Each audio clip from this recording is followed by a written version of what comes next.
जैसा कि मैंने आपको अपनी पिछली वीडियो में बताया कि मैंने शहादत कैसे ली, कि मिस्र की एक फैमिली ने जिनकी जो हेड ऑफ द फैमिली थे उन्होंने मुझे कलमा पढ़ाया। तो माशाअल्लाह सुभान अल्लाह अल्हम्दुलिल्लाह कि मैंने कलमा कबूल किया और इस दीन में आई। अब बताना चाहूंगी वो हिस्सा, इसके बाद क्या हुआ। मेरी टिकट्स इस्लाम कबूल जो मैंने किया है 9 तारीख को, ऑलरेडी मैंने बुक करके रखी हुई थी घर जाने के लिए 9 तारीख से 1 हफ्ते के बाद। तो मैं घर के लिए रवाना हुई। वो सफर जो था वो था 2 रातें और 3 दिन का। थोड़ा लंबा सफर था क्योंकि मैं ट्रेन से घर जा रही थी। उतनी अमीर नहीं थी कि मैं प्लेन की टिकट्स वगैरह कर सकूं। उतने अच्छे रिच शाही खानदान से नहीं हूं मैं। तो माशाल्लाह मैं घर के लिए रवाना हुई। एक डायरी मेरे पास थी जिसमें मैं दुआ लिखा करती थी, क्योंकि मैंने एक उस्ताद के पास जाना शुरू कर दिया था। उनसे दुआ, नमाज, कुरान सीखना शुरू कर दिया था। तो वो मुझे दुआ लिखाती थी हर रोज एक, और एक छोटा सूरा एक, तो मैं वो याद किया करती थी, रटा करती थी। तो वो डायरी मैंने कपड़ों में छुपा के रखी थी। माशाल्लाह घर पे पहुंची, बहुत बेहद खुश थे सब सारे। तो एक दिन क्या हुआ कि मैंने अपनी माँ से कहा कि माँ मुझे थोड़े कपड़े सिलवाने हैं, लेकिन थोड़े अलग तरीके के, जिनकी बाहें लंबी हों, जो गर्दन से बंद हो, कॉलर हो उन्हें बिल्कुल बंद हो, थोड़े इतने ढीले कि मेरा शरीर ना दिखे कि मेरा शरीर किस किस्म का है, उसमें मैं मोटी हूँ कि पतली हूँ पता ना चले ये। तो मम्मा बोल रही है कि आप ठीक हैं, आपको क्या हो गया है। मैंने कहा नहीं मम्मा प्लीज मुझे सिलवाने हैं, क्योंकि वहां पे कुछ मुसलमान लोग रहते हैं जहां मैं रहती हूँ। तो जब उनके बुजुर्ग घर से बाहर आते हैं, वो मेरे या मुझ जैसी जितनी भी लड़कियां हैं उनके कपड़े देख के बहुत शर्मिंदा हो जाते हैं, शर्मसार, जिसकी वजह से वो बहुत अजीब फील करते हैं, अनकंफर्टेबल हो जाते हैं बाहर। तो इसी वजह से मैं चाहती हूँ थोड़ा सा बदलाव। तो मम्मा ने कहा ठीक है। तो हम गए, शॉपिंग वगैरह की, तो हमने कपड़े वगैरह खरीदे, माशाल्लाह हो गया। एक दिन क्या होता है कि मैं नमाज पढ़ने के लिए आंगन में बैठती हूँ, घर के आंगन में कुर्सी पर। ट्रैक सूट लगाया है मैंने, क्योंकि घर पे कुछ वैसे कपड़े थे ही नहीं। तो माशाल्लाह मैंने ट्रैक सूट लगाया है, सर पे दुपट्टा रखा है, बाल वैसे दिख रहे थे लेकिन फिर भी, क्योंकि कहते हैं ना कि आपकी जो भी आप करते हैं वो आपकी नीयत पे डिपेंड करता है कि आपकी नीयत कैसी थी।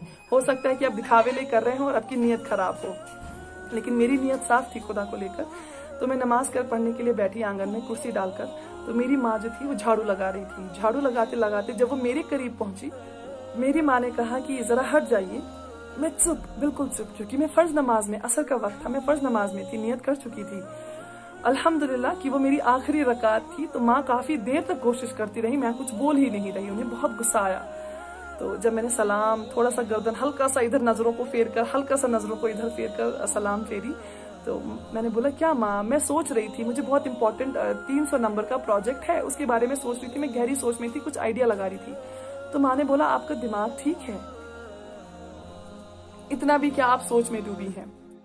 चलिए जैसे तैसे होके वो बात खत्म हो गई। अगले ही दिन क्या हुआ कि दोपहर में मामा ने मुझे वजू बनाते हुए देखा। जो हम नल लगाते हैं जमीन, जिसे आप ट्यूबवेल का पानी कहते हैं, वो नल हमें हर घर में होता है वहां पे, तो मेरे घर में भी था। तो माँ मेरी किचन से खिड़की से मुझे देख रही है कि ये कर क्या रही है, इतनी सर्दी है, जनवरी का महीना है, और ये क्यों गर्दन धो रही है, अपनी टांगों को ठंडे पानी से क्यों धो रही है। तो बता दूं कि मेरे घर में गीजर वगैरह नहीं था। चूल्हे पे जब नहाना हो किसी को तो चूल्हे पे पानी गर्म करके दिया करते थे, तो गर्म पानी की गुंजाइश थी नहीं, तो ठंडे पानी से वजू बनाया। तो अब मम्मा पूछ रही है मुझे कि आपको हो क्या गया है, जब से आप आई हैं अजीब अजीब हरकतें कर रही हैं। मैंने बोला नहीं मम्मा, मुझे थोड़ी इरिटेशन हो रही थी, गले में कुछ चुभ रहा था और थोड़ी गर्मी सी महसूस हो रही थी, तो इसीलिए मैंने थोड़ा हाथ मुंह धोया, सोचा थोड़ा साफ सा हो जाएगा, बस इतना ही और कुछ नहीं। तो चलिए, माँ ने वो भी छोड़ दी बात। माँ मेरी बहुत भोली है माशाल्लाह, जो कहिए वो मान जाती है।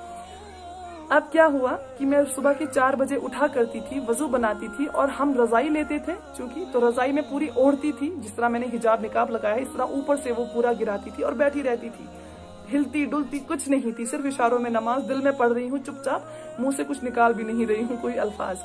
तो मम्मा वो भी पूछती है कि आपको क्या हो गया, आप क्या सुबह 4 बजे बैठी होती हैं।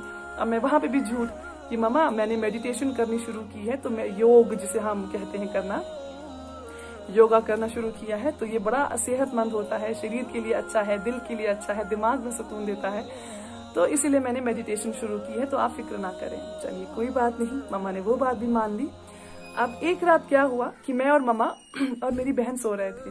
तो मेरी मम्मा ने मुझे बोला कि आप जानती हैं मेरे पास एक दुआ है जो अगर मैं पढ़ लेती हूँ तो आप और आप पापा आपके, क्योंकि जो आप लंबे लंबे डिस्टेंसेस पे जाते हो, लंबे लंबे सफर तय करते हैं, आप लोग हमेशा सेफ पहुंचते हैं, सुरक्षित रहते हैं और सुरक्षित ही घर आते हैं। मैंने बोला मम्मा ऐसा क्या है, ऐसी कौन सी दुआ है? बोलती है मैं नहीं बताऊंगी आपको, आप अंडा खाती हैं। मैंने बोला मम्मा अंडा नॉनवेज में मुंह से खाती हूँ, कानों से नहीं खाती हूँ, तो आप बोल सकती हैं मुझे, मैं कानों से सुनूंगी। तो मम्मा ने बोला ला इलाहा इल्लल्लाह मुहम्मदुर रसूलुल्लाह। आप यकीन मानिए पैरों के नीचे से जमीन खिसक गई, मैं उठ के बैठ गई। मैंने मम्मा से बोला आप जानती हैं आप क्या बोल रही हैं? बोलती हाँ मैं जानती हूँ, तुम्हें क्या हुआ? मैंने बोला मम्मा ये मुझे वहां जहां मैं पीजी कर रही हूँ वहां जाकर पता चला है कि ये क्या है। आप जानती हैं सारा इस्लाम इसी पे खड़ा है। आप जानती हैं कि अगर इस अल्फाज को कोई समझ ले और इसे कबूल कर ले तो वो मुसलमान बन जाता है, वरना मुसलमान बनने के लिए आपको कुछ नहीं करना है, सिर्फ कलमा कबूल करना है और सच्चे दिल से कबूल करना है।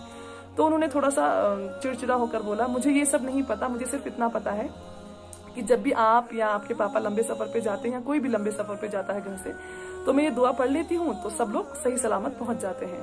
मैंने कहा चलिए बहुत अच्छी बात है। तो मैंने माँ को वो छोटे से पेपर पे लिख के दिया, क्योंकि वो थोड़ा प्रोनाउंस अजीब तरीके से कर रही थी, तो मैंने उन्हें सही तरीके से लिख के दिया। अब मैंने जानने की कोशिश की कि मम्मा आपने सीखा कहाँ से है?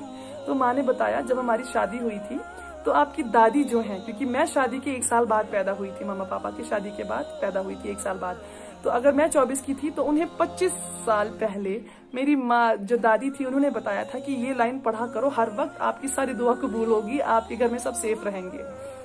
तो तब से 25 सालों से वो ये कलमा पढ़ रही थी माशाअल्लाह, लेकिन ये मानने को तैयार नहीं थी कि वो मुसलमान है या इसको मानने से कबूल। उनका इंटेंशन सिर्फ इतना था कि मेरे घर वाले सेफ रहना चाहिए, तो उसके लिए वो कोई भी दुआ, मुझे लगता है हर माँ, हर बीवी, हर शौहर, फैमिली मेंबर्स जितने भी होते हैं कि आपस में इतनी मोहब्बत होती है कि हर कोई ऐसा कर लेगा।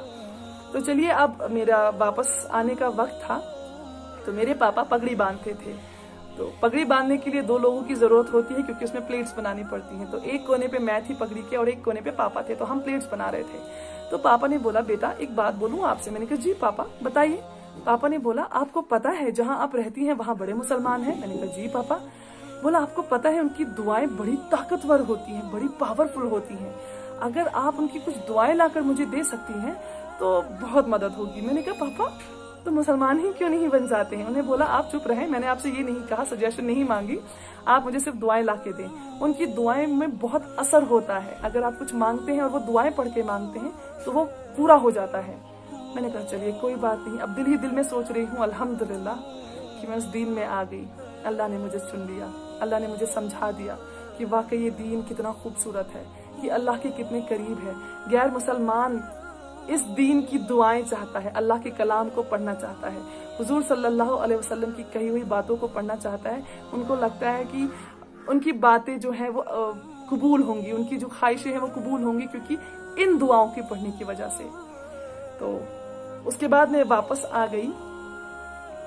वो इस्लाम कबूल करने के बाद मेरे घर वालों से वो पहली और आखिरी मुलाकात थी। तो 8 साल हुए मुझे इस्लाम कबूल किए हुए, 8 साल हो गए हैं अपने घर वालों को देखे हुए। जुड़े रहिएगा, मेरी वीडियो का अगली वीडियो का इंतजार कीजिएगा। मैं आपको बताऊंगी कि मेरे परिवार वालों को कैसे पता चला कि मैंने इस्लाम कबूल किया है और क्या रिएक्शन था उनका, क्या क्या जद्दोजहद करनी पड़ी, क्या क्या सहना पड़ा। सहा उन्होंने भी, सहा मैंने भी, लेकिन अल्हम्दुलिल्लाह सलामत है, जिंदा है, खुश है। तो जुड़े रहिएगा, इंतजार कीजिएगा, बहुत सारी दुआएं कीजिएगा ईमान वालों के लिए कि अल्लाह उनकी हिफाजत करे उनके ईमान की, और गैर ईमान वालों के लिए दुआ कीजिएगा कि अल्लाह उन्हें हिदायत दे, उन्हें बचाए जहन्नुम की आग से। वीडियो के नीचे सब्सक्राइब के बटन पर क्लिक करें, बेल के आइकॉन पर क्लिक कीजिए ताकि हर नई वीडियो की नोटिफिकेशन